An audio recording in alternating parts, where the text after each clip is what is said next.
অনেকে কয় ৮০,০০০, ১ লাখ, ১.৫ লাখ কামাই করে। কেমনে কামাই করে? ওই যে চাও কই বয়ে রয়েছে। যদিও এটা টিউব মনে করে একটু মোটা, মনে হয় 3 ইঞ্চি টিউব, আর এগুলার উপর দিয়েও হাঁটে, হাইটটা যাইয়া কাজ করা লাগে। কি কইছে বুঝছনি? ১.৫ লাখ টাকার গল্প, ১.৫ লাখ টাকার খবরটা হগলে লয়, কিন্তু ১.৫ লাখ টাকার কষ্টের গল্পটা কেউ শুনে না, কেউ বোঝে না যে ১.৫ লাখ টাকা কেমনে কামাই করে। কই উঠছে দেখছো নি? এটার হাইট হয়েছে প্রায় 4 মিটার উপরে। আর বাংলাদেশে হইলে হয়তো বা 2 জন লোকের কম কইরা 15 দিন লাগতো এইরকম একটা ঘর বানাইলে। তো এবার বোঝেন, বিদেশের যেরকম টাকা এরকম আবার কামও করতে হইব। ঠিক আছে, আপনি একদিনের যে পরিমাণ কম করতে হইব, মনে করেন যে 2 জন মানুষ সৌদি আরবে একদিনে যেই কাজ কইরাম, বাংলাদেশে মনে করেন যে 4জন মানুষও সেই কাজ করতে পারবো না। কাজ করতে পারবো কিন্তু করে না, কারণ ওই বাংলাদেশের বেতন 800, এ দেশের বেতন 100 রিয়াল, বাংলা 3000 টাকা। তো সেই তুলনায় কাজ করে সবাই। মানে কি, বর্তমানে নিয়ম কানুন চেঞ্জ হয়ে গেছে। মনে করেন যে সৌদি আরব হয়ে গেছে বাংলাদেশ, আর বাংলাদেশ হয়ে গেছে সৌদি আরব। বাংলাদেশে এখন বর্তমানে তাপমাত্রা 42 ডিগ্রি, আর দেখেন সৌদি আরবে আজকেও মেঘা হওয়ার সম্ভাবনা 75%। মানে প্রচুর পরিমাণে, যে কয়েকদিন ধরে, মানে কয়েকদিন না, এই মনে হয় 5-6 মাস ধরে শুধু আবহাওয়া এরকম যাইতেছে ঠান্ডায়। তারপর হচ্ছে যে তাপমাত্রা এখনো 40-এর উপরে যায়। আর আজকে কাজ করতেছি, যে আমরা ওয়ার্লিং এর কাজ করতেছি, এই যে এখানে একটা চাল বানাবো উপর দিয়া। তো অনেকে প্রশ্ন করেন যে ভাই আপনি এত ভিডিও করার সুযোগ পান কিভাবে? ঠিক আছে, আসলে মূলত হচ্ছে যে কাজ, আমরা নিজেরা কাজ রেখে কাজ করি। তো এই কারণে যে কাজের ফাঁকে ফাঁকে আমি ভিডিও করি। যদি হয়তো বা মানুষের কাজ করতাম বা অন্য কোনো মন্দিরের কাজ করতাম, তাইলে হয়তো বা এরকম সুযোগ পাইতাম না।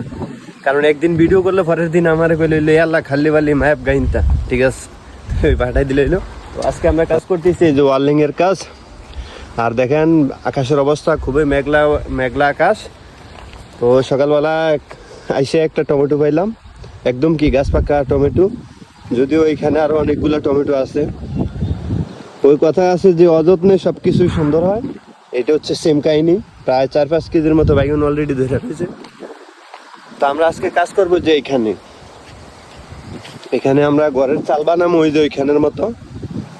আর আকাশের অবস্থা খুবই অস্থির লাগতে আছে, মানে মেঘ আসবে আসবে এরকম ভাব। এগুলো হচ্ছে আল্লাহর রহমত, কারণ বাংলাদেশে বর্তমানে প্রচুর গরম, আর এখানে বর্তমানে আজকেও মেঘের সম্ভাবনা 75%। আর অনেকে প্রশ্ন করেন যে ভাই কি কাজ শিক্ষা বিদেশে গেলে ভালো হইব, বা কি কাজের চাহিদা বেশি?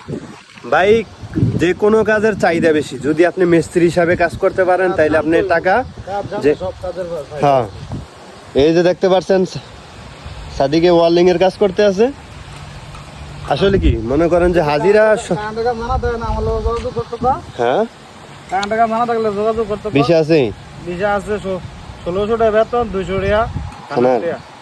আর আকামা নিজের না কোম্পানি সব কোম্পানি। আসলে কি একটা কারেন্টের কামের বিষয় লাগবে, মানে মিস্ত্রি হইতে হইব, বিষয় আছে। যদি কেউ আগ্রহী হন তাহলে অবশ্যই জানাইবেন। আর এখানে আমি কোনো দালালি করি না, ঠিক আছে, এটা আপনার ব্যক্তিগত ব্যাপার, আপনি মন চাইলে আসবেন, নাইলে নাই। আর কথা হচ্ছে যে কোনো কাজের যদি আপনি মিস্ত্রি হিসাবে আসতে পারেন সৌদি আরব, তাইলে মনে করেন আলহামদুলিল্লাহ ভালো টাকা ইনকাম করতে পারবেন। এই যে আজকে ওয়ার্লিং এর কাজ করতেছে, যদিও আমি ওয়ার্লিং এর কাজ তেমন পারি না। তো ভাই কাজ করতে আছে, যে দেখা গেছে যে সর্বনিম্ন ওনার হাজিরা 100 টাকা, 120 রিয়াল, এর উপরে আছে, কম না। এই যে আমরা মাজরা এলাকার মধ্যে চাহিদা কম। তো ঠিক আছে, এই হচ্ছে যে কাজের নিয়ম কানুন। সৌদি আরব আপনি ফ্রি বিষয়ে আসলে যে কোনো ধরনের কাজ জানতেই। তো অবশ্যই যারা পেজে নতুন ভিডিও দেখেন, পেজে ফলো করে রাখবেন, কারণ আমি সৌদি আরবের নানান সম্পর্কে ভিডিও আপডেট দিই। অবশ্যই সেগুলো আপনারা ফলো করবেন, যদি ভালো লাগে শেয়ার করে রাখবেন। তো আমাদের কাজ কমপ্লিট, মানে শুধু সাইডের বেড়াগুলো বাকি রয়েছে, আর উপরের সাল কমপ্লিট করে ফেলছি। তো আজকে ডিউটি করছি 10 ঘন্টা, ঠিক আছে। তো এভাবে প্রতিনিয়ত 10 ঘন্টা, 12 ঘন্টা, 14 ঘন্টা ডিউটি করা লাগে, কিছু করার নাই, বিদেশ বলে কথা। তো এখন টাইম হচ্ছে যে সৌদি আরব টাইম 4:30 বাজে। তো অলরেডি রুমে চলে যাইতে আসি, আর এই হচ্ছে কাজ। তো ঠিক আছে, সবাই ভালো থাকবেন, সুস্থ থাকবেন, আল্লাহ হাফেজ, আসসালামু আলাইকুম।